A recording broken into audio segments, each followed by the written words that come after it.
Hey, Mark here, and I have a fun giveaway for you. I have 5 digital copies of the John Krasinski directed film If up for grabs. And if you like a copy, please shoot me a message and be like, hey, Mark, I would like to enter for a chance to win a copy of If. I hope you win. Bring home If, buy on digital now, starring Kaylee Fleming, Ryan Reynolds, John Krasinski, and Steve Carell. If is a heartwarming and hilarious tale about a girl who embarks on a magical adventure to reconnect imaginary friends with their kids. Buy what the film critics are calling perfect for the whole family, and get over 40 minutes of bonus features. Written and directed by John Krasinski, available at participating retailers. Buy If on digital today. Rated PG from Paramount Pictures.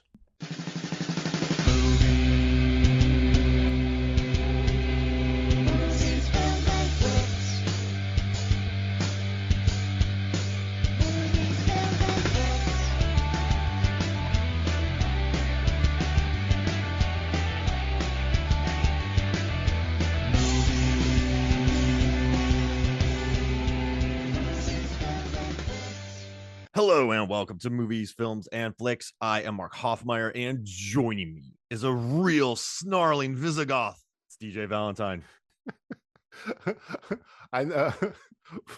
Of all the things I've been called in my life, I've been called many. Snarling Visigoth. I might put that on a business card. That sounds kind of like good and bad at the same time. You don't know where to take it. I'm honored then, because I no doubt know that you've probably been called many names, so I'm glad that this is a new one. I'm a man of many names. So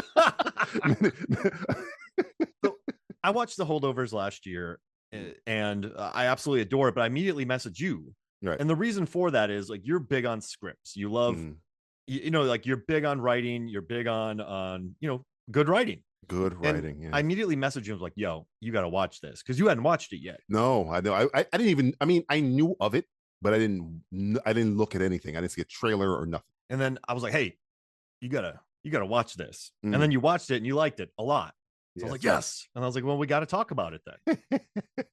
I came to the film The Holdovers knowing little, as you're saying, except for I knew Giamatti and Alexander Payne were involved. And when I turned it on, I think it wasn't even, I saw it late. I saw it on digital. So I because you mentioned it to me, and I'm watching it. It got me right away because I love, since I was probably, I don't know, 18, school dramedies kind of, Ferris Bueller, Breakfast Club, Edge of 17, 16, all that stuff. Even my co-host on my podcast, Justin, and I, when we were in film school, our final project, we were like, we're doing an 80s school dramedy. So when I watched this story, it kind of like, it got me right away. And as you know, from our Batman podcast, I went on this weird ride watching it from, wow, this movie might get some awards, to like 15 minutes into, this movie better get every award, to, you know what? I love this movie so much. I don't care who else likes this movie.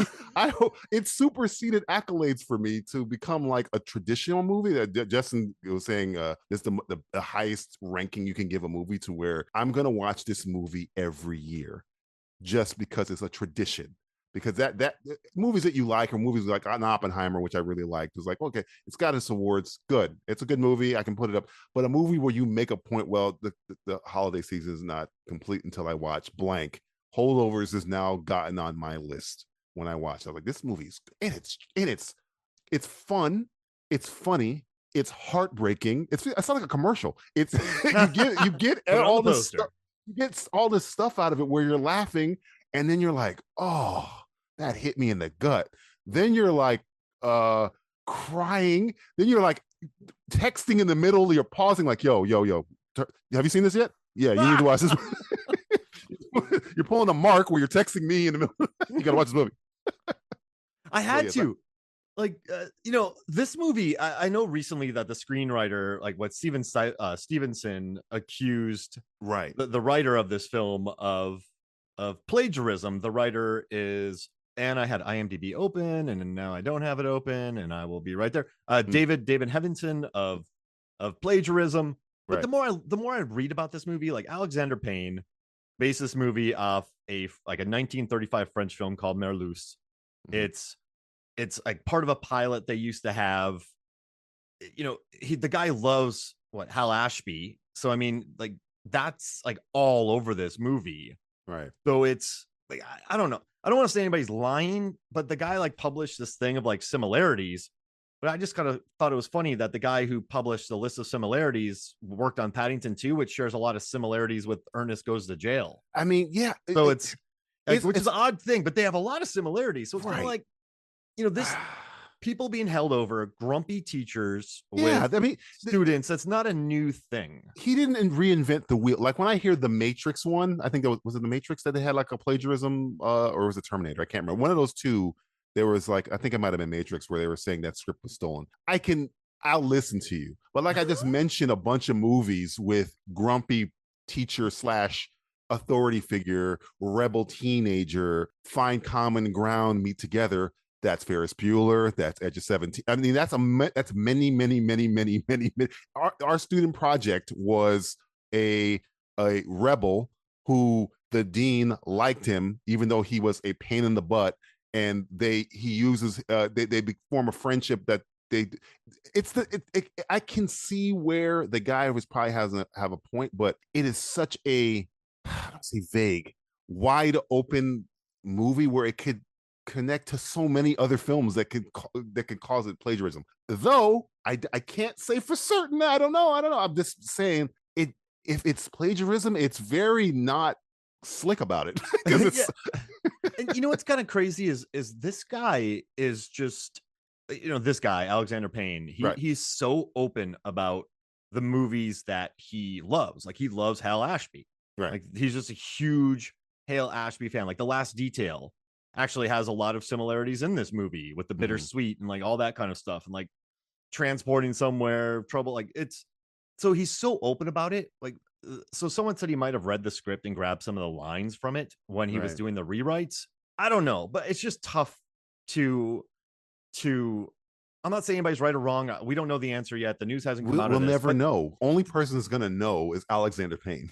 Exactly. And this is such a tight script. And, I was reading just, the screenwriter of the Holdovers, just reading about his life and his parents having a divorce and the teachers he had. He poured a lot of himself into this. Yeah. So, it's also a very, I say common tale, but this has happened to many people. I've held over when I was in college. I couldn't go home, and so I had to stay at the school. It wasn't a private school in whatever they're Connecticut or whatever. What's this? Are they in New York? No, they're New England. So I was never. But I mean, this is an occurrence that's happened before.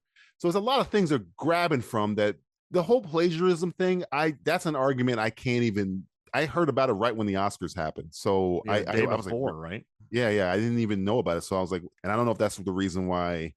The voting was already done at that point, so they didn't win for best. It was up for adapted, right? I think it was adapted screenplay. Let me check. I believe so. Let me look. But yeah, when that happened, I was like, oh really? And then it didn't win, and I was like, I don't think that would have been the cause anyway.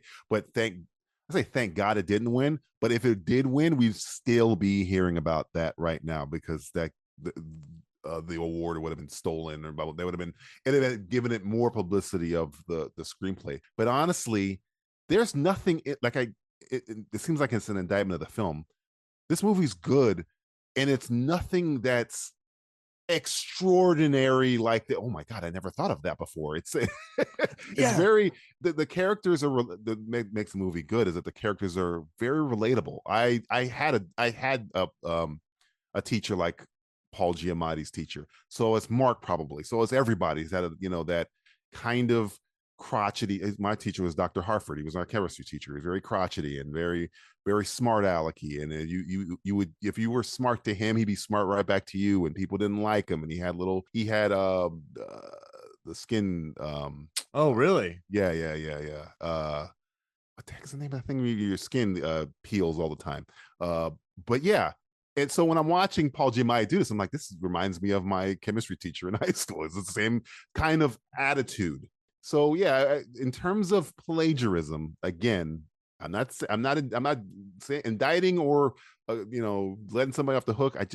When I liked this movie, it wasn't because I never thought of this before. I just thought it was very, very, very, very, very well done in every facet, including the acting, including the direction.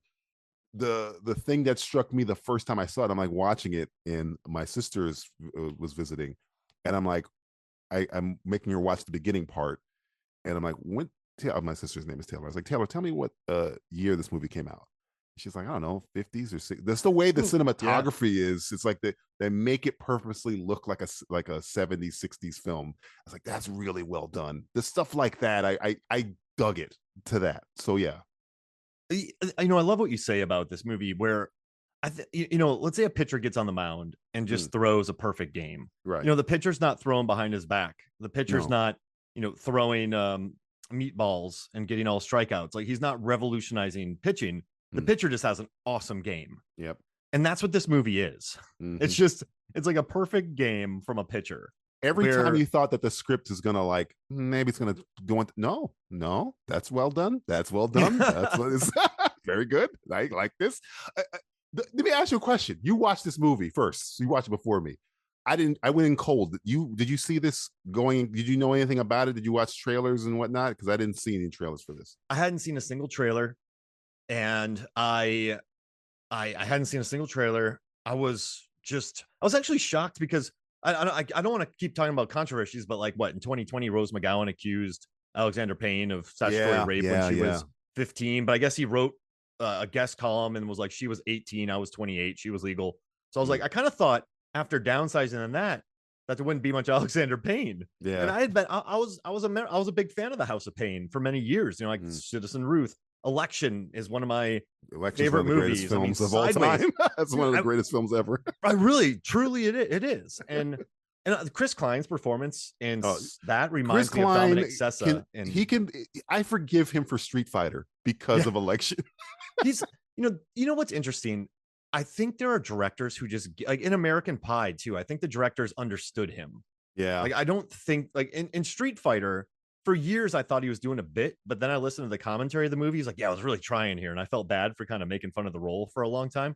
But yeah, like they understood his earnestness, and like I love him in that. And I think Sessa, they found Dominic Sessa was they went to 5 schools to shoot this film in 5 different locations because they wanted to keep the 1970 aesthetic.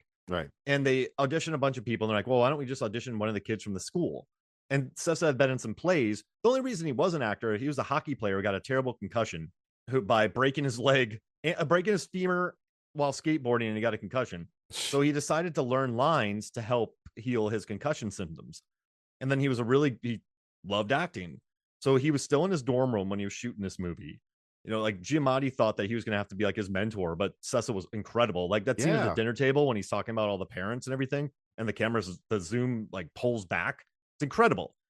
And just watching that, and then just his other films about Schmidt, Sideways. Like I bought the Sideways poster when that movie came out in 2004. I like his, like, it's very humanist, and it's kind of odd because I love movies like, Being There is one of my favorite films of all time. Speaking of Hal Ashby, I love movies like that. I love Dr. Strangelove. I love Royal Tenenbaums. And I think those are very human films with sadness. Felt Tenenbaumsy. Yeah. And so like it connected with me, and I'm very happy that it ended on a happy note. I'm very happy that Joy Randolph won the Oscar for Best Supporting Actress because she's wonderful in this movie. And yeah, it's just like even the kid who should be the football jock is cool. He's like, yeah, my dad's a big softie. I didn't cut my hair. It's Battle of the Wills. And he's actually studying. Like this is so good. It's funny because watching this movie, like again, I'm 15 minutes in, and you get the thing where he has to watch the kids. And I'm like, okay, I'm trying to figure out the movie as I'm watching it because again, I don't know anything about it. And I'm like, okay, so it's gonna be like a ragtag group of kids. Nope, they're all gone. I was like, oh, those characters are awesome. I thought we were gonna get a whole bunch with all the other ones that were held over. They get on a helicopter, they leave. And I'm like, wait. But then the movie goes to a turn that I didn't see coming, where it's him and the teacher, and they start kind of figure each other out as the movie goes along. And then after I watched, I was like, man, you could have done a completely different movie with the other ones. That you could have done a movie about the trip. Because all those characters are so the ski trip. That'd be amazing. Those characters are all so realized, and like you could fill in the blanks on all of them. And you want to see more of them. And they're in the movie for like 20 minutes, 15 minutes at max. The jock, the little kid when he's did he wet him? When he wet his Oh yeah, Yoo-Jun Park. Yeah, him. I'm like, there's so much stuff going on with those guys, and they're barely in the movie. And I was like, oh man, this is like you watch a movie when you realize, oh, this universe is fleshed out. These aren't throwaway characters. All the characters that you see in the movie, whether it be the janitor or them or the people at the park, they all have their own movie going on. Yeah. So yeah, I really liked the fact that I was not upset, but I was like, wait. And then I still got like, oh wow, this movie's going a completely different direction than I thought it was going to go. And it's still great. Like everything in it, every person is giving you 100%. And the fact that Giamatti, and I think Giamatti, you could just tell during the award season, he knew he probably wasn't going to win, but I just think he just has a blast doing every interview I've seen him doing stuff that's like this, where it's like he had the arc of me, where it's like, I don't care about accolades here. I know I did something great. This is a great film. I did a great performance. And that's all I need, really. He's been very modest this whole time. Even when I think he won the Golden Globe for actor in a comedic performance, I believe. But every time I saw like a round table with him, he's just very calm. It's like, yeah, you know, I just do these things, and everybody's making fun of him because he's so down to earth. He's in a freaking In-N-Out burger. Yeah, after his win. Yeah, Giamatti's great, man. Let me ask you a question. He's been around since the 90s, though. Like, when's the first Giamatti performance you've seen? Because mine is going to be weird for you. So it's got all right. So it was probably like Truman Show, Saving Private Ryan, Private Parts, one of those. Because see, Justin said Private Parts. Oh no. I'm sorry. It depends on the year, but it might be my best friend's wedding when he is that really cool door guy at the hotel. Oh, like, crap! I forgot about that. You know what's crazy? Like in the 90s, I knew him. Like it was. I was like, oh, so if I'm watching this, so I must have seen him in Donnie Brasco in 97, and then Private Parts. I saw Brasco, Private Parts, my best friend's wedding, but then I think so. Like I'd seen him a lot, right? And then he popped up in Truman Show. Then he popped up in Dr. Dolittle. Then he popped up in Saving Private Ryan. Then he was in The Negotiator, and then he was in Man on the Moon. That's the one. The first time I saw him was Negotiator, and I remember him distinctly because Samuel Jackson is doing this thing where if I ask you a question, you look to the left, you're lying. And he asks, I think it's JT Walsh, I believe. He asked JT Walsh a question, and JT Walsh does the thing. And I just remember Paul Giamatti going, he effing looked to the left. So it's like, this guy's awesome. Who is this guy? And then you see him like later on and like stuff like Shoot 'Em Up and everything other than that, because he's done so many great performances. Every time Paul Giamatti kind of shows up, I'm kind of like, oh, well, this Giamatti's awesome. I don't have to.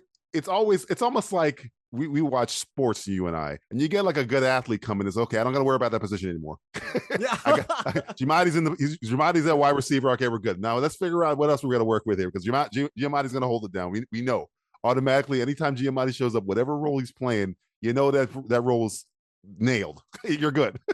So, it's like, you know, John Terry at center back. You know, all right, good. We're good for 8 to 10 years. We're good. Yeah.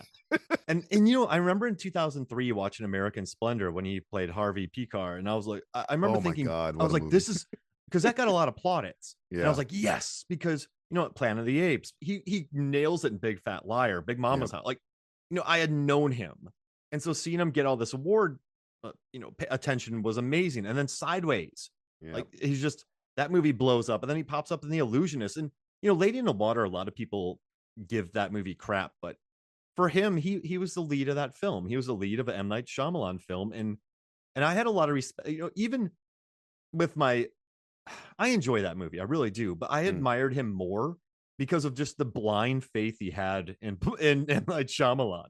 Yeah, like he legitimately put himself out there.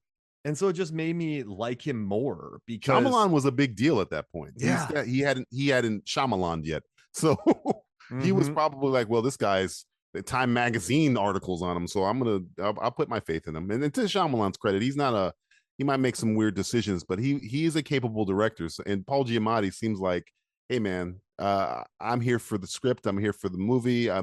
He does, every time I've seen interviews with him, he doesn't seem like it's up your own ass, a good way to say. Yeah, he's very calm and casual, but he's not like a stumbling his way through it. He's very good.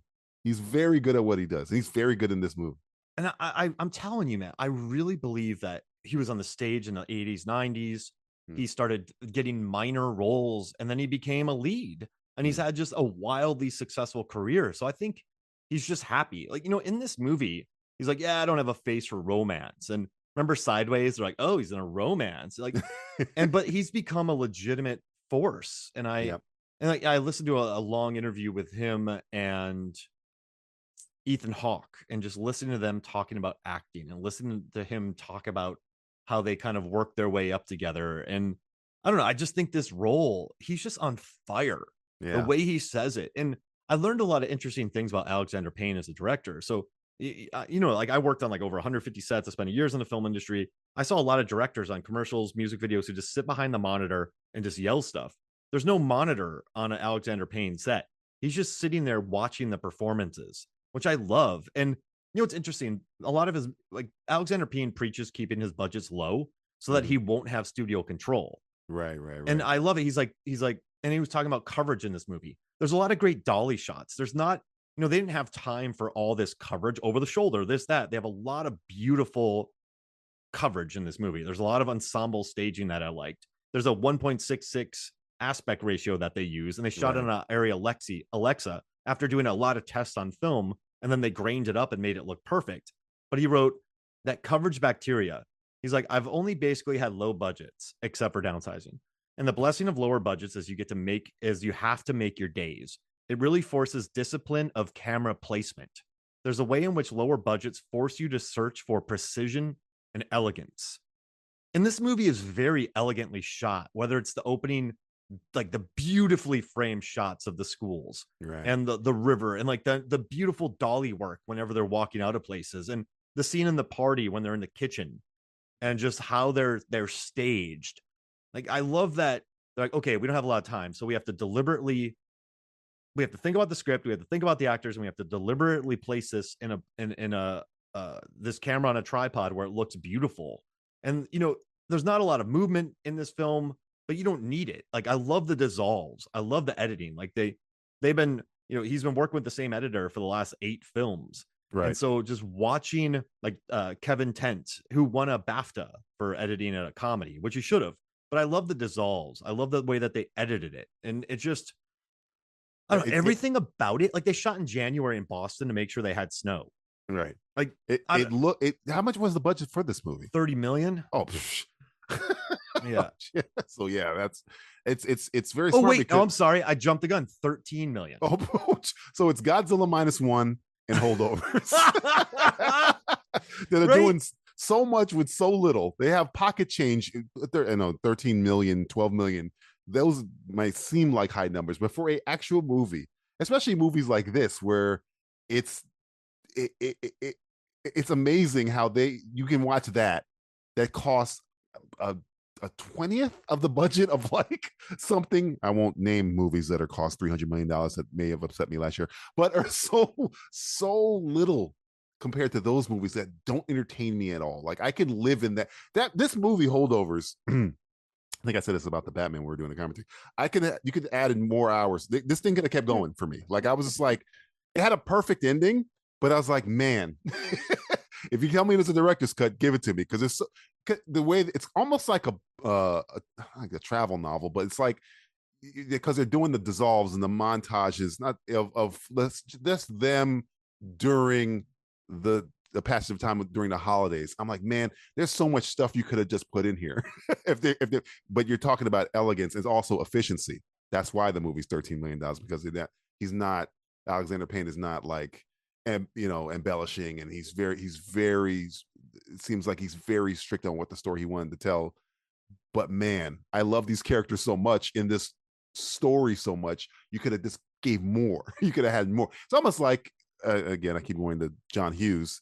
Ferris Bueller, all of his stuff is off camera. All of his mythos and all that stuff is, you can make a movie that's about how he rose to power, but you don't need it because it's very efficient. A lot of these 80s and 70s movies, they're very efficient in their storytelling, and you're like filling in the blanks of, how did I want to see how Paul Giamatti's character, when he first showed up in school, I want to see like the first argument we had with this guy, but it's all implied stuff to nail that last line he says to the dean at the end. So you instead of showing all that line would have had less weight to where, you've always been a, you know what I'm saying? So I get the efficiency, but damn, $13 million, that's fantastic. But yeah, you can't get, you're gonna have too many cooks in the kitchen when you have anything over than $30 million would have been low. Yeah, $50 million I would believe would have been 30 low. million. It's crazy. Like when I watched The Creator, if someone told me 200 mil, I'd have been like, yeah, sure. And then I learned it was 80, and my jaw dropped. So I would have believed 30, but then I look back and it's 13. But here's the thing: like this is where good directors separate themselves from kind of workman-like directors. In that, I bring this up a lot, but the movie Crawl, it only cost $12.5 million to make, and it looks gorgeous. Like they built it on this great, like I love Crawl. It's like one of I love it, but $13 million. And unless in anybody other than Alejandro Aja's hands, I don't think they would have probably needed 50 million. Oh yeah, they would have had like 85. It'd have been 85 alligators. Yeah, exactly. Like he just understands how to shoot a movie and be efficient. And I loved reading about this, where Payne first and foremost said he was lucky for not being in director's jail for downsizing.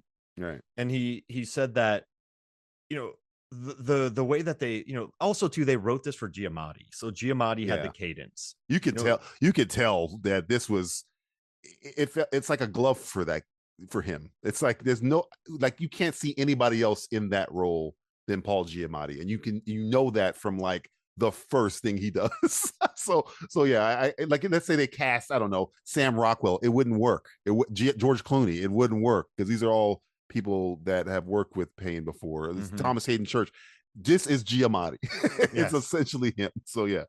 Just listening to him like him throwing the football, him running. Oh my God, the football scene.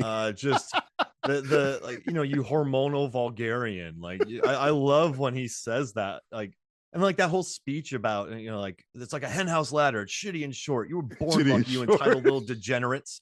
And just like, I love, he's like, you are courting disaster, and like, enough with your erotic speculation. I like the fact that the scene in the party, we're jumping around here. The scene in the party, that's all I do here. So go for it. Is very similar to the scene in Sideways, where he has to kind of like eat it. Yeah. Where he's like, I thought I was gonna have something. It's Sideways. That part crushes me. That's like, oof, that's like a knife in the heart. In here, it's still a knife in the heart, but it's a little bit more with okay, all right. Sideways one hurts for me, but they're very similar scenes where you think that maybe they're kind of amping them up to like, maybe she likes you, man. She and then the husband walks in, and you're just like, she's just a nice lady. Yeah, she's just nice, and it's like he can't be upset, because that makes her even a better person. She wasn't doing it out of any romantic whatever. She's just a nice lady, so he's just kind of like, yeah. It was nice to dream for that little. It's Banshees of Inisherin. There goes that dream. It's just done. Oh, I love that. Oh, it's such a good line. That's another one. It's a knife. I can't. That movie. That line destroyed me. But yes, he could have said it like that too. Every time I was watching that movie. We're sidetracking. I was watching that movie. Go for it. That's good. And I'm like, yeah, this movie's good. This movie's good. I like Barry Connick. And then he goes that scene, and I stopped the movie. I was like, okay, wait. I'm tearing up now, because that hurt me. That one performance, that one line read hurt me so much. I don't ever cry in movies. I usually just go, yeah, that sucks, man. But that part, I was just like, I had to hold it in. Have any movies made you tear up recently? Banshees of Inisherin was the last movie that made me cry. That part, because it hurt me so bad, him saying it, and then what happens to him later. And then I started thinking about it, and I was like, did he do what he did because of what she said, or was he going to do what he did and he was thinking about changing his mind, and then she says that, and does he do it? It made me start thinking about that whole, because you never know. So I'm like, man, that part ripped my guts out. So that made me cry. This part here in Holdovers didn't make me cry. It just reminded me of Sideways, where that also I didn't cry there. I was just like, God, damn, it sucks. that's rough. Oh man. But though that was that was kind of a more melancholy in Sideways to me than when in this scene in the whole, because you still got like 45 minutes left of the movie. So it was almost, I thought, played for a laugh, but more of a humorous kind of like, yeah, sorry, man, not that wasn't your bus out of whatchamacallit, loneliness essentially. And it's not like he's lonely. He seems content. He's okay in his own skin. He has a lot of ailments. Yes, he does. His skin is not okay. No, he's okay in his skin. Yeah, as oily and sweaty and stinky as it is,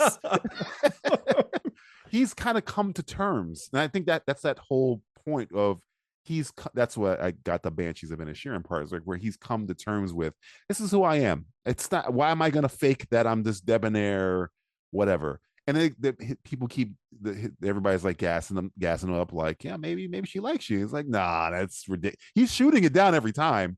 But then when he gave himself just a little moment of maybe it is. Oh, no, it's not. Go back to, he took it on the chin. Yeah, he did. And that made me like him more. Yeah. Like, it made me like the football player more when he was like, hey guys, you want to come with me? I'm like, I like this kid. And then they disappeared, but I was still like, I like him. And then when he takes it on we gotta write the ski trip. The Sunburn saga. The spin-off movie. And just, like he takes it on the chin, and then he's cool to her later. And you know what though? So Dr. Hardy Woodruff. So I taught, I taught high school for years. I taught English in Korea. I taught speech at Florida State, and now I teach film at a tech school since 2018. And when Dr. Hardy Woodruff, who is called penis cancer in this movie, I'm not saying that he is called that by Giamatti. This is in script. Yeah, and so, but like, when he's talking about, listen, like when I taught, it was he's like, you're a great teacher. He's like, but we have boosters here, and we are going to suffer greatly because you would not give this kid a C-. I had a kid in my speech class at Florida State, total degenerate is what they're saying here. Like, he's just what they made fun of him too. Like, he's dumb too, but the kid did nothing all year. So I was like, all right, I'll just give him an F because he didn't do anything. And then I get a tap on my shoulder, not a literal tap, but it's like, yeah, you got to pass him. I was like, what? Yeah, his dad's a big booster. And I went, what? He's like, yeah, you got to come in and let him do his speeches, and then he passes the class. I'm like, with what grade should I give him? And I think they wanted Why me am to I here? What is the purpose of me even teaching? Like, I think they wanted me to give him a high grade, but they can't tell me that. So like, well, just pass him. And they're like, well, he does his speeches, so you're gonna have to pass him. Like, well, what grade do you want? Well, what do you think? And I'm like, oh, you got okay. But so he comes in, does 3 of the worst speeches I've ever heard in my life. I'm like, I was like, those are terrible. Like, I think I even said that. I was like, all right, get out of here. And so I had to give him a passing grade. And so, but like that, I think that's the problem higher ups in movies or in education that are funded by people and have boosters you have to deal with.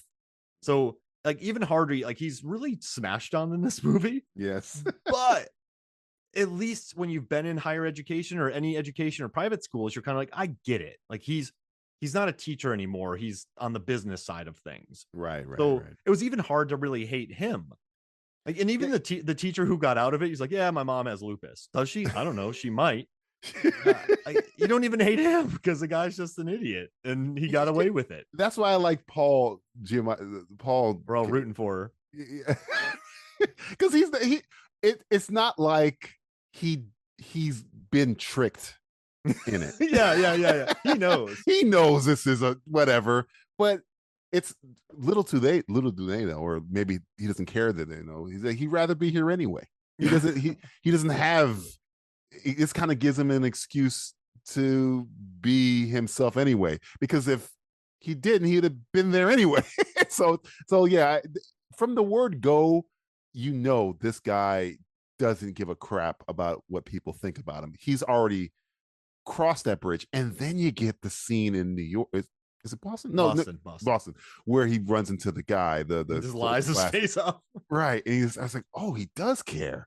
This is an old wound. This is something, because everybody probably talks crap about him behind his back at the school he's teaching at, but he doesn't care. But for this one guy got it. I was like, oh man, there's levels to this dude. That's why I said there's so much to this guy that I would like to get. And it, because this movie is told in such an efficient way. And again, I told you, it's perfect ending for me. I didn't need I wanted more, but you don't need it. You know, it's kind of like I got the one donut. It tasted really good. I would like to have 12 more, but you don't need it. You won't be happy with the 6th one. No, I'll be sick. Sick. I'll gorge myself on Paul Giamatti donuts. It'd be. Oh, so we need to invent those. Paul Giamatti donuts. Yeah. You know, and I heard some complaints about this movie where people are like, well, it's just a fine movie. And they're like, oh, well, it's like a movie. Sorry. Oh, my bad. Yeah, exactly. My bad. I gave you something fine. Would you rather crap? And then people are like, all their stories wrap up rather neatly. And it's like, but this is an election. This is, you know what I mean? This isn't about Schmidt. I'm going to pause. Wrap up neatly. Spoiler alert, I guess. He is I guess, kicked out. We don't know if he's going to go write his book, not write his book. We don't know. But he's at peace with that. He did one good thing for this one kid, right? Yep. That's his peace of mind. He did a good thing, right? And that kid's going to remember that for the rest of his life, that this guy that I crapped on, and I thought was my enemy, was actually the closest friend I've ever had. That's the whole denouement of the movie, right? But his life is still crap. Yeah. He's not like everything's gonna work out. No, his parents are still dicks. He's still at this horrible school. The fact that people, it's lazy. It's that's a lazy argument. You know, you want to talk about crap. I really don't want to start throwing aspersions on other films, but we've had so many worse films than this in the last year, in the last 10 months. And they go, this movie's just fine. I'm in the desert right now. Yeah. If somebody gives me a glass of water, I'm like, it's tap. Like this is perfect on every level, from filmmaking, the shots, the editing, the writing, the acting. And like I said, it's a perfect game. Like it is a perfectly pitched game. He pitched a perfect game, and then somebody goes, nobody scored. I like it when people hit the ball out. I wish he would have won with giving up a couple home runs. No. This was efficient, well done. How many times can you watch a movie, even movies that win awards, and go, yeah, I think everything in this worked. The direction, the acting, the writing, the cinematography, the sets, the music, the ambiance, the cast, everything is like, yep, I can't think of doing it any better than that. And you go, I don't understand that logic, man. I don't get it. Be happy for what you have. These are diamond in the rough movies, because make no mistake, my friend, we are in the rough. We've been in the rough for a while. And you know what's interesting too is, I notice a lot of people. What is interesting? What am I trying to say is interesting? Is this does feel like a really nice throwback film, and I think it's totally fine for it to be rewatchable and to be like, I don't see anything wrong with that. And I don't see anything wrong with, Angus Tully's probably going to still hurt massively, and his parents are going to be bad, and Tate Donovan's an absolute crap. He's medicated. His life is not roses and rainbows, man. He just was in a really bad way. His life could have been, he just had a horrible thing happen. And one guy who, the last one he thought, helped him. That might change his entire trajectory for the rest of his life. That one little thing. And Paul Giamatti knows it, and he knows it. Nobody else knows or cares about it, but they both know it. That to me was like, that's a great, that might be not the message they wanted to get portray, but that's the message I got from it, where it's like, wow, they were enemies essentially in the beginning of this movie, and his one enemy helped him. and saw like, well, he's probably this way because of this. Makes complete sense to me now. I tried to do a good thing. It kind of backfired, but this kid is a kid. He needs to be a kid. Let him grow up and be a man. And I'm not going to let stupidity ruin his whole thing. That to me is such good storytelling. So I'm like, why would I poo-poo that and go, I've seen it before. You've seen it worse before. You've seen it cliched before. You probably didn't see this part coming. It's something that's happened before. You've seen the teacher that sticks his neck out for the other kid, but this one's done in such a well-mannered way. I've had a steak before, but I've had a bad steak and I've had a really good steak. This is a really good steak. So yeah. And it ends so beautifully. And, a lot of the talk about this movie was about The Last Detail with Nicholson. And that's a wonderful movie, but it ends depressingly. Like, it's a very depressing ending. And then Being There, one of my favorite movies, ends on probably like one of the all-timer endings, but it's so ambiguous. You just got to talk about it. Right. I think sometimes it's totally fine to listen. Mary Lamb is still going to have a very hard life. Her son died. She's alone. Like the kids in this school are shits. But she got out. She saw her sister. She made some friends. And like, I think, everyone here still has a lot of things to overcome, but I still think this movie has a nice little bow tied around it at the end. Right. I do. They're going to remember that there's moments when you get old. I feel like Al Pacino. When you get old in life, you're going to remember those little bottle moments of your life where it's like, yeah, that was good. I remember that time we went on that. I was at that school, and me and that kid and that teacher, we went. You're gonna hold on to that, and it was a really. What happened when your son died? It was really hard. But I do remember that one thing that we actually had fun. We had a good time. We went to a restaurant and we couldn't get the kid what he wanted to eat. Oh, that's amazing. It's this little moment you're gonna hold on to now without them doing any of that.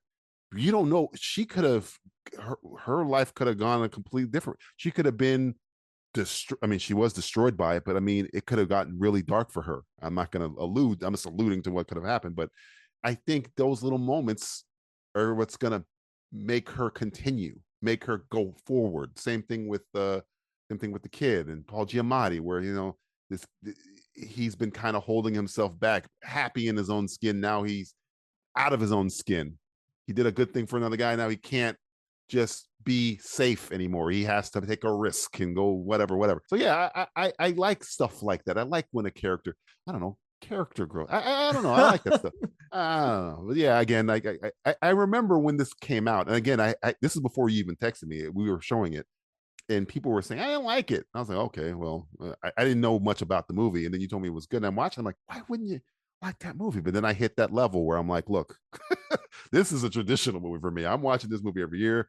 I'm going to try and make my sister does not like watching movies a lot unless Iron Man is in them or something, but I will try and make her watch it because it's one of those things where you want to have it in your vernacular of cinema where like, yeah, that's one of those movies that make you feel good, where you see, and it's one of those movies where you say, that's a movie. That's a good movie. Yeah.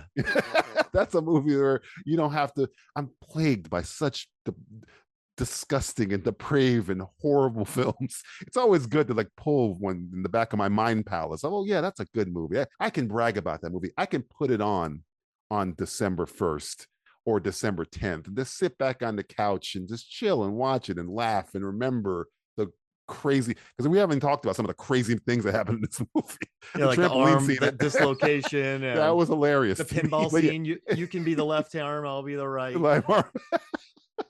Oh, that's evil. And but I want to say something about Joy Randolph as well. Like what I love about her is, she was in Dolomite Is My Name and Only Murders in the Building, and she said that she likes to think and speak fast, but she realized that Mary has a very methodical rhythm to her.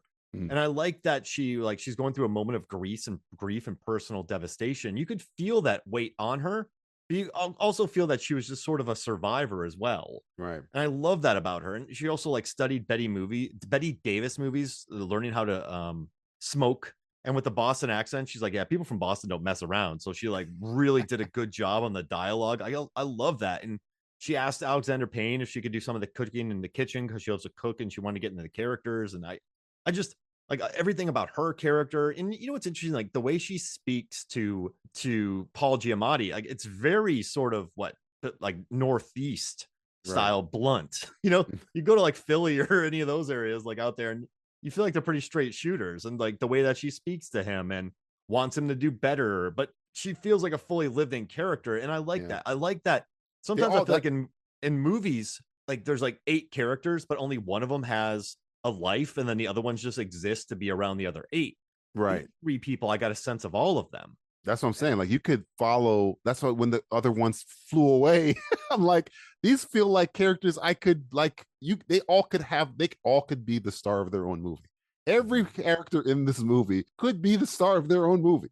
It's just you're following the teacher and the student. You and the lunch lady. You could also whatchamacallit, you could go around. This could be a show. That's how in depth that's the way the school operates. It's so, I don't say familiar, but just there's so much depth to it that your brain is filling in the blanks where this conversation that Paul Giamatti is having to his students, he's probably had a zillion times before where, I'm sure you can fail. I can't fail this class. I'm sure you can. I'm sure you can. Oh man. That is that I could see that more of that, but you don't need it because you're filling in the blank. You can have it, but you don't need it. But yeah, I like the fact that all these characters, like you're saying, are all lived in. They're all 3-dimensional. You like them. You want more. They're not on screen. You're not checking out when somebody else who's not the star is talking. That happens in a lot of movies where I'm like, okay, just get back to the other guy. I don't really care what's going on right now. But no, everybody here, I'm like interested in everything they have to say, and it has twists in the movie that I didn't see coming. It was for a movie that's very basic. It's very oh wow, okay, ooh, like it's you're doing that for a simple movie about a road trip. Essentially, and they don't go on a road trip to like 3/4 into the movie. So yeah. Oh man, like it'll curl your toes, like just an idiot. And you know what I love is when he gets that scene in the bowling hall where he lectures those guys about Santa. Like he's feeling good about himself. He's happy. Like I don't think he's at a point where he's just Giamatti explaining things to people. I think this is the character having a good day. He knew, and I like the trip did him good. The trip is yeah, and he's not crushed though. I like that they just stare at him with dead eyes, but they don't go, "Hey, shut up, idiot!" Like he gets his moment and he doesn't get destroyed. I think a lesser moment would just destroy this poor guy. Every chance they got, but I do love when they're in the liquor store and he talks about how he broke the guy's ribs and the guy crapped himself, and then the teller goes, "Here you go, killer." Because those are real conversations. If I was in a beer hall or bowling alley and I was having that conversation, even if I was a weirdo, though I am, they would pour their beer on my head and go, "Shut up, fool." They'd be like, "Yeah, okay." Those are because they're normal people. Everybody in this movie feels like a normal guy, even though Paul Giamatti is the most abnormal person because he's got all these ailments or whatever ailments and little picadillos about his whole person. But yeah, everybody feels like a real person. Like there's not cliched conversation. Everybody's like, "Oh yeah, I could see that happen." This was a conversation I could see. This is not like a overly dramatized slapsticky type of movie, though there is, again, there's the trampoline scene. I had me rolling for a while. Oh, it's hilarious. I did not see that happening. I was holy crap. But yeah. And like there's broad slapstick humor when Giamatti's running like a maniac, and then Sessa does the cartwheel, and just there's some very silly moments in this movie. And you know what's interesting? I think Tracy Flick and like Sessa's character have a little bit in common because they're just very medicated. Tully and okay. I was like, where are you going here? Like their moms, like the moms keep them both medicated. Like right. The scene, Tracy, where she's like, "Oh, just take your medicine. Yeah, like you'll be fine." It's kind of crazy how you have these. I don't know. Maybe it's. Let me ask you a question though. Let me ask you a question. This is an Alexander Payne question. It's kind of related. Were you how would I put this? Not a fan. Were you on Tracy Flick's side or you were on Tracy Flick's since side? '99 when I was 17? I think I was on Broderick's side. Oh, he's such a lame. I mean, they're both not great. She's a child. She was that teacher. What? Novotny. He was sleeping with her. Yeah, Remember? He's yeah. like her. She gets so Yes, she's yes, a child, and she's sleeping with this guy, and her mom medicates her to oblivion, and like she's a kid. She's just I think when I watched it, for some reason I was on Broderick's side. I think because I found her annoying because she's hilarious. It's just like that was his friend. I don't know why. I gotta watch it like shit again. Maybe I have a different take, but I remember the first time I was like, no, Matthew, no. And I think it was genius casting Ferris Bueller as the wet noodle of all the wet noodle thing. I was like, that's genius. That's just a genius casting decision.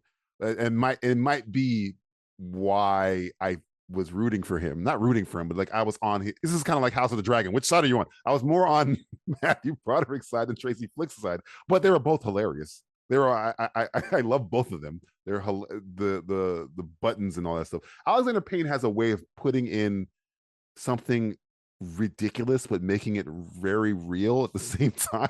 Like the Thomas election... Hayden Church, exactly what happened to him that movie would exactly happen in real life. He would just float through it and then go get married. Exactly. And he would destroy lives, and then he'd be like, oh, okay, I'm cool. I'm good. Yeah.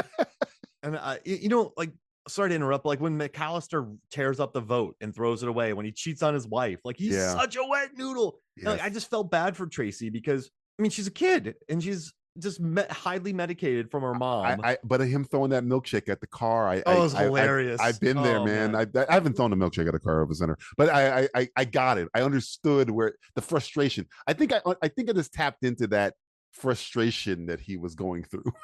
Mr. McAllister was going through. Like she has like a life ahead of her, and he is just done. And but I think there's always a deep bench in Payne movies because Chris Klein and Jessica Campbell as Tammy Metzler. She's hilarious in that movie. Metzler's hilarious. Like that movie has such a deep bench of Larry Fouch too, the kid who finds out about the voting. Like there's such a deep, and the custodian. Like I don't know. There's so many.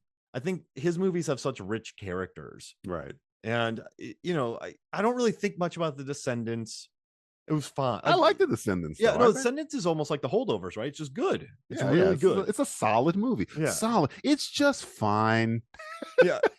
I don't like that everyone has a bad ending.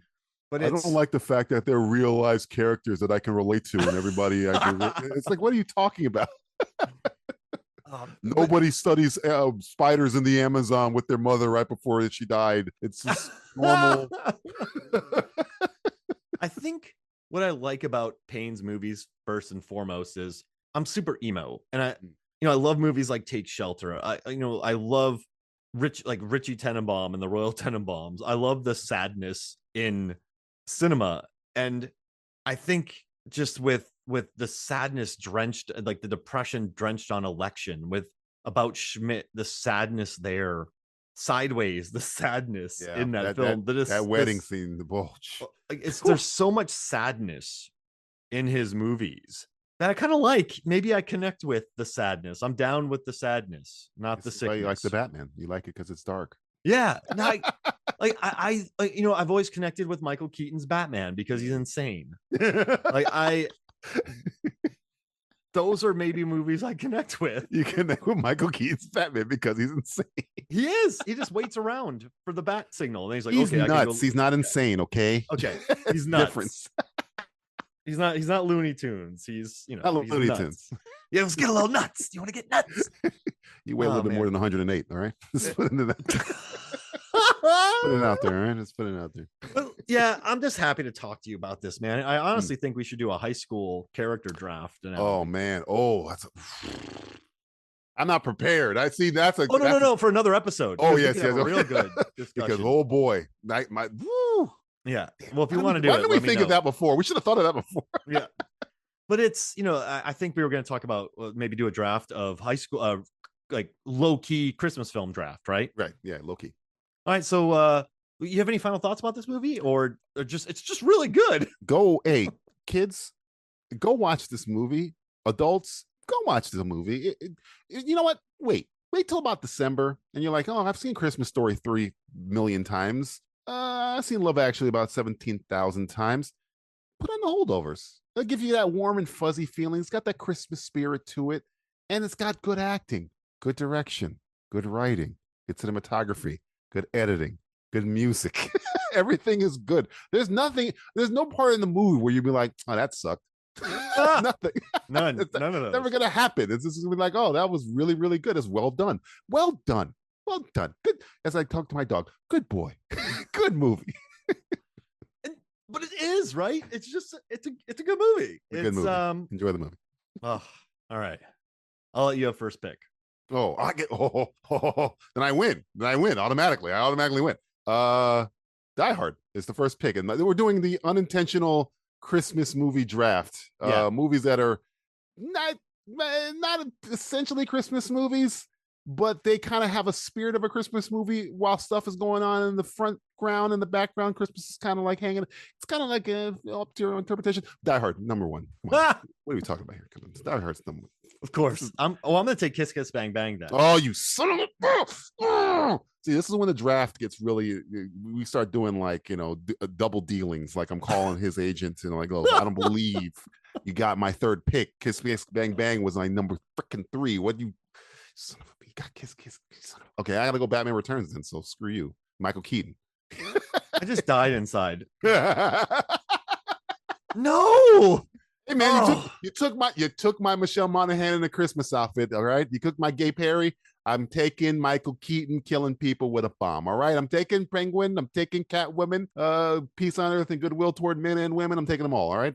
My body just like shrunk. My every organ in my side, in my body just shrunk. If you'd have left Gay Perry alone, it would have been fine. I'd have moved on. Okay, well, I'm gonna take Rare Exports then. Oh, okay. It's a Norwegian Christmas film. Yeah. Is that a Christmas film? I'll let it go. Because it's not too popular, Samuel right? Jackson? Don't you have a thing for Samuel Jackson? Is that Samuel Jackson? No. The Rare Exports is the one where these naked evil elves for Santa start taking people, and then what's that Santa... movie where Samuel Jackson's like the president on a mountain? Big game. Okay, sorry. I'm mixing them up. I have no idea. Am I cheating? I can. There's many to pick from. I can take Long Kiss Goodnight instead. I'll take Long Kiss Goodnight. Take your Rare Exports. Okay. Take your Rare Exports. Okay. I'm getting Long Kiss Goodnight. I'm getting Long Kiss Goodnight. That was my number 4. I was like, no. You're fine. You're good. Keep going. Oh, so you're taking Long Kiss Goodnight? You know what? I'll give you Long Kiss Goodnight. Go ahead, take it. Okay. Long Kiss Goodnight because I'm taking Lethal Weapon 1. Boom! Oh, mic drop. I got Riggs. I got Murtaugh. I don't have Joe Pesci. He's not into the second one. We have a lot of Shane Black going on here. Got a little Shane Black action. Okay, you're about to have the Shane Black cul-de-sac. I had to cut it off before that happened. I got to get some Shane Black in my life. Wait, the Shane Black cul-de-sac? Shane Black cul-de-sac. Come on. Come on. Everybody lives there. Everybody's at the Shane Black cul-de-sac. Nice guys in the Shane Black cul-de-sac. Editors in the Shane Black cul-de-sac. Come on. Where are you going? Right, but he's there. Black cul-de-sac. Shane Black cul-de-sac. He's in what's the movie with Helen Hunt and Jack Nicholson? As Good as It Gets. He's in there somewhere. He's walking around. He's in the diner, I think. Shane Black cul-de-sac. Oh, I love the Shane Black cul-de-sac. I cannot wait to live in the Shane Black. People are going to get shot in the Shane Black cul-de-sac. People get killed a lot in Shane Black cul-de-sac. Well, it's funny. They die funny, but they die. So I don't know. Toilets are exploding. You don't want to be anywhere near the Shane Black cul-de-sac, okay? Yeah, that's a dangerous place. But you're going to have some wonderful, pithy dialogue while you're there. Arnold Schwarzenegger's going to jump off a building wearing a leather jacket. And it's not, you don't want to be in the Shane Black cul-de-sac very long. You want to kind of visit the Shane Black cul-de-sac, and then you want to move. You want to move. A couple blocks down. Oh, so you're up since I'm Long Kiss Goodnight. I got Lethal Weapon, so it's you're up. Oh no, I'm Long. So you got Kiss Kiss, Long Kiss Goodnight. I got Die Hard, Batman Returns, and Lethal Weapon. So you're up. Because Rare Exports is really kind of a hardcore Christmas movie. Yeah. Oh man. Oh yo. So this is really tough. You probably have a full. Okay, I'm gonna take Phantom Thread since there's a lot of Christmas in it. Wow. Look at Mr. Arty Farty over here. It's one of the best R-rated rom-coms ever made. Phantom Threat. Are we talking about the same movie? Yeah, it's a rom-com. It's a rom-com. It's hilarious. Rom-com? Yes. Rom-com? Watch it again. There is no trailer for Phantom Thread where Daniel Day-Lewis is trying to find the girl that fits the dress of his life. That never happens. Just trust me. Trust me. I'm trustworthy. Now I'm going to make a sketch, the rom-com version trailer of Phantom Thread. Watch it. I'm dead serious. You know, I told somebody that they didn't believe me, and then they watched it and they're like, "Oh, okay." I want to watch. I want to hear the trailer guy. The overly this summer, Daniel Day-Lewis. He can make a dress for anybody, but not the woman of his dreams. Like I want that. Watch it. It's good. To Paul Anderson this Christmas. Wow. I'd have never pulled Phantom Thread. I never pulled Phantom. I'd have never pulled Phantom Thread. But that was a good pick then. Hey, that was a good pick. I'm gonna go. I already mentioned the director of this movie's a different movie. I'm going In Bruges. Oh, big one. Big, good. Fan of the Batman, you know, he got Colin Farrell. We have mentioned in Banshees of Inisherin. He did In Bruges as well. Good movie. Great pick. One of the funniest films. Ray Fiennes is oh my god! Ray Fiennes is on smoke, as they say in that one. Yes, he's throwing a perfect, like his fastballs have fire behind him. He's a ringer. Like they got him. I was like, wait a minute, he's an impact sub, as they would say. He's just coming in like, look, all right, I'm gonna be like in 3 scenes, but they're all gonna be flames. Okay, don't worry. Oh man, okay, this is gonna be a weird pick, and you're gonna wonder why I picked it. Okay, but I'm gonna take Anna and the Apocalypse. Now, the reason why, there's a beautiful song in it where this lady's dressed up as dressed up like as Mrs. Claus, and she's like talking about how like Santa can come down the pole. She can go down the pole for Santa, and she does like a musical in front of the entire like high school audience, and it's like very suggestive. But if you just type in Anna and the Apocalypse Christmas song, it's hilarious, and like people get killed with a candy cane and stuff. So it loses me a little bit, but I love that song. Like that's I'll allow it. Have you seen Anna and the Apocalypse? I'm trying to see if I'm googling this now to see if it rings any bells. It's on all the alternative Christmas movies. It's a Christmas zombie rom-com. Oh, I have not seen this movie. I'm looking at it right now. It came out in 2017. This is pretty new. So you got to type in. Just type in Christmas song Anna and the Apocalypse when we're done with this, and then you'll get what I'm saying. I'm looking at the cast. I know nobody here. Teresa Bradley is the only one I recognize. Everybody else is pretty new. I'm going to look it up. I'm going to look. Should we put this in the commentary vault? Is this a good bad movie? Oh no, people love it. This is a cult. Oh, it's classic. Good. Okay, yeah. And I can't. Like it's like people love. Oh, okay. I'm gonna look this up. I've never seen it. Well, just listen to the song. It won't even wreck the movie for you. It's just a very good song. I see Shaun of the Dead meets La La Land as the tagline. So there you go. There you go. Yeah, I like that. All right. I didn't even invent it. It was just there. We're doing 5 because I'm on my 5th one here. Yeah, you're on your last one. I'm gonna go with a little film starring Raylan Givens. Named Go. My man. I love Go. Timmy Ollie. Go's great. Man. Remember movies like back then? Everybody's trying to eat off the Pulp Fiction craze, where there'll be like an ensemble cast and 15 different stories going on at once, and they all kind of intersect in some certain way. And Sarah Pauli that's in this movie? Yeah, she's on the poster. Katie Holmes is in there. Jay Moore. A very young Timothy Olyphant. He's kind of like the bad boy, Timothy Olyphant. He has not the weird hair. He has amazing hair, but it's like the whole thing is his hair, and he puts doesn't he shoot the kid in the arm that steals the money, or they owed money to him? No, he's making out with Katie Holmes on the stairs while they shoot the kid in the arm. Yeah. Go. Kids, watch Go. It's a very good throwback. Is it 90s? That kind of in 99. 99. And it has a really cool soundtrack. I bought it. Has New by No Doubt, which I like. It has Steal My Sunshine by Len, Magic Carpet Ride. It has Gangster Trippin' by Fatboy Slim, which I always like. Tay Diggs is in that movie somewhere kicking around, I believe. I know Scott Wolf is in there from Party of Five. He's that's what I remember. Oh, William Fichter's in there. He's the weird salesman guy with Jane, the girl from 30 Rock. I think it's his wife. Oh, Jane Krakowski. Jane Krakowski, I think it's his wife. I'm looking this up now, but I remember that Scott Wolf and the other guy, they go to their house and they're Amway, I think, or something like that. Yeah, Jane Krakowski, William Fichtner. Yeah. Is it Taye Diggs? Yes, it is Taye Diggs. I remember. And the incomparable Jay Moore. Kids, Jay Moore used to be funny. Jay Moore was a comedian once. He was a guy. What do you is Trading Places too much of a Christmas movie? You know what? It was on my list. I will allow it. I had it there, and because it's not about Christmas. That's not the main theme. I'll allow it because it's about that weird trade stock thing that happens that's that nobody the can focus. understand. It just takes place during Christmas, so it's not like Dan Aykroyd has one of the greatest scenes ever where he's like drunk, depraved Santa Claus eating raw fish.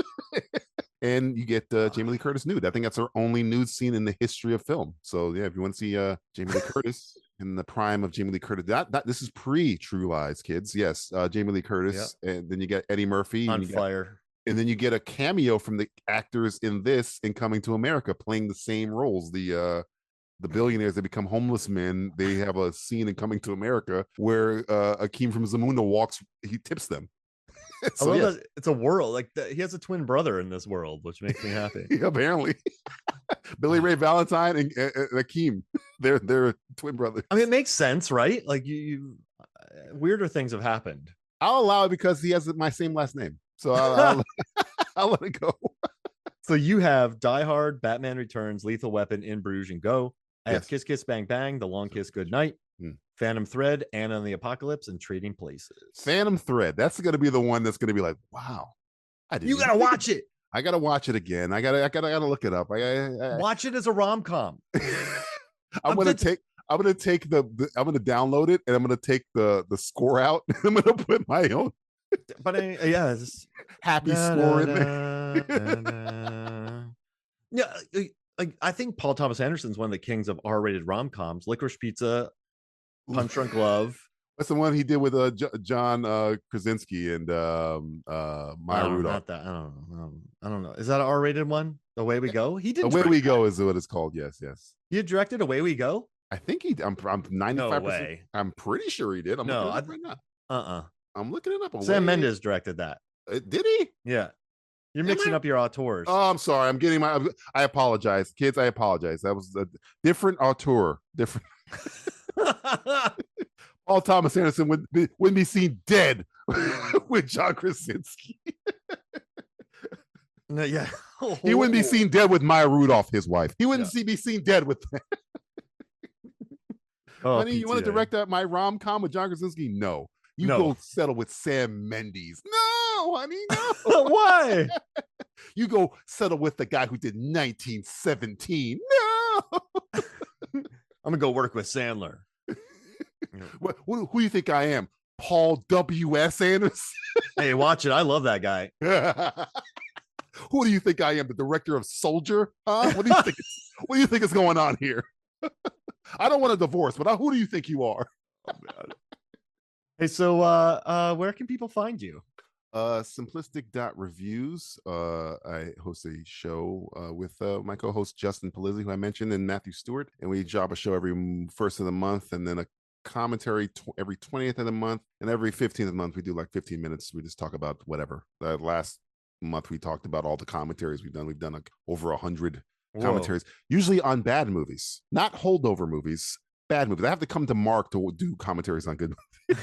It's like, man, come on, man, I need to do a commentary on a good movie. He's like, all right, here you go. That one's actually done really well, the Batman, which is kind of fun. Like people have listened to that, and it has a pretty good completion rate, so people aren't just going like getting sick of us either. Now imagine my rage, my closeted rage, Mark Hoffmeyer, that they keep delaying the second one. Imagine how angry DJ Valentine must feel. This is good. Good? Yeah. Good. Quality control. They're gonna have plenty of time to like make it good. Like Matt Reeves can, Fraser can get more awesome technology. They can fine tune the script. Freaking logic and your sense. I'm greedy. I want my Batman. I'm tired of waiting. I've been waiting for like 6 years. It's only been like 3. I've been waiting for a long time. Half my life. I get the Penguin series, but I still gotta wait till fall. You've been waiting half of your life. Half my life. I'm only 8 years old. Had puberty at a young age. This is good. Like, it's not like there's Stranger Things where the kids look like they're 40 now. Like, he's just gonna grow into the role. I'm Dustin from Stranger Things. Yeah. Hi. Yeah, I'm 40. But yeah, I'm 12 years old. Hey guys, it's doing that voice. But hey, man, this was awesome, and I look forward to the next episode. And thank you for humoring me and coming on here and talking about this. You're very humoring me movie. because I get to talk about a movie I like. Thank God. Thank God. Now I got to do my podcast next week, and it's going to be about movies I hate. It's going to be about movies I despise. Mark, she studied spiders in the Amazon with her mother right before she died. I got to talk about that. Oh my God. You know what? Okay. Don't tell me you like that movie. Here's the thing. Don't you dare.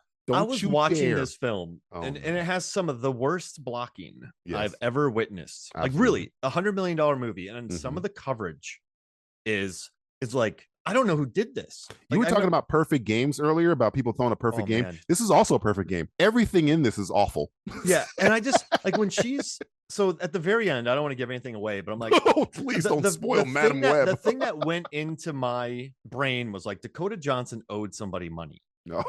See, gambling debts. Yeah, and like they just were like, "What's the worst way we can do it?" Because I've seen her be very good in movies. Yeah, I love her. She's fantastic. And you're just like there's scenes in that film where you're just.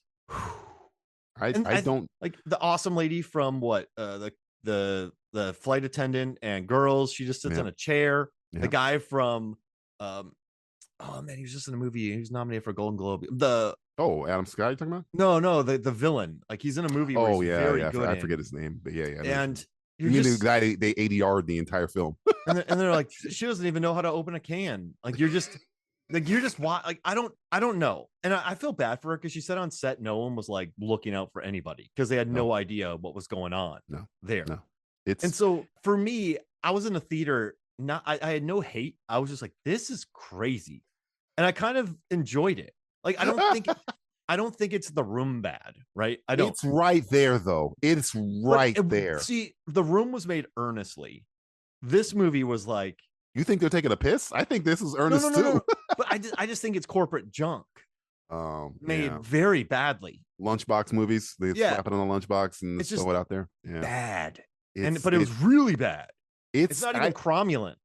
You gotta understand, on our show, we do commentaries on the worst of the worst, like movies that come out in the 80s, Andy Sedaris. We do, and I'm watching this and I'm like, this is worse than those, like by a country mile. Like nothing makes any sense. No, I can pop on a Neil Breen film and he's a lunatic, but I know he has a message, that he has an arc. It doesn't make as little sense as this movie that I'm watching here that's produced by Sony Pictures.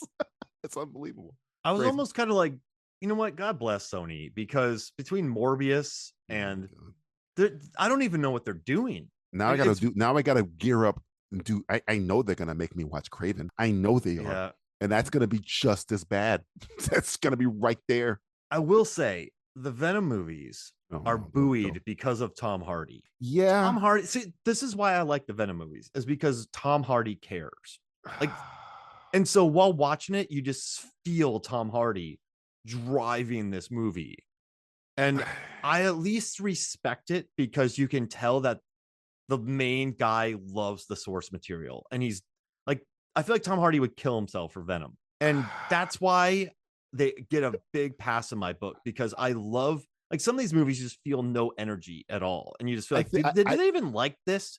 I treat Venom like we're talking about sports. You know, when you have like an athlete who's really, really good and he gets a concussion and the coach is like, you can't go back on the field, man. Tom Hardy is the great player that wants to go back on the field for Venom, and somebody didn't tell him, no, Tom, Do another season of Peaky Blinders, make another. Why are you doing this? But for some reason, I think it's its kids. I hope to God that it's kids. It's not the source, it's not the script, because I don't know why you're wasting Dakota Johnson and Aaron Taylor Johnson and Tom Hardy and Jared Leto, even though Jared Leto's kind of polarizing, and Matt Smith on Morbius, Madam Web, and Craven. What are you doing? What are you doing? I'd rather these be horrible actors. I'd rather these be no names. If there were no names, it would make more sense. I would understand it. But when you're watching Venom the whole time, I know Mark's looking at the screen like, why is Tom Hardy in this? He cares so deeply. And like he's sweaty and gross the whole. I'm telling you, man, like I just love Michelle Williams is in that movie. Yeah. But why? But here's the thing. Why is she in that movie? I just love I'm telling you, man. She was in Blue Valentine, for Christ's sake. What is she doing in this movie? If people give an effort, like that's all I need sometimes. Like, and I feel Tom Hardy cares. And I'm not saying it's the greatest movie ever made. I'm just saying I don't know. I just like it. I don't know. I think I appreciate his Bane more than I appreciate his Venom. Bane is at least got something there. There's something to him. No way. And he's entertaining as hell. He's entertaining as hell. I'm going to Red Lobster and eat some biscuits for the people. Batman. We're gonna go to Red Lobster. Come on, you know that's entertainment. He could just read you the menu and you're Cheddar in. Bay biscuits. I'll have the number one. Chopsticks, please. Oh man. Hey, well, thank you for joining me, dude. No problem. So for me, Mark Hoffmeyer, and for DJ Valentine, this is Movies from the Flicks. I'll see you next week.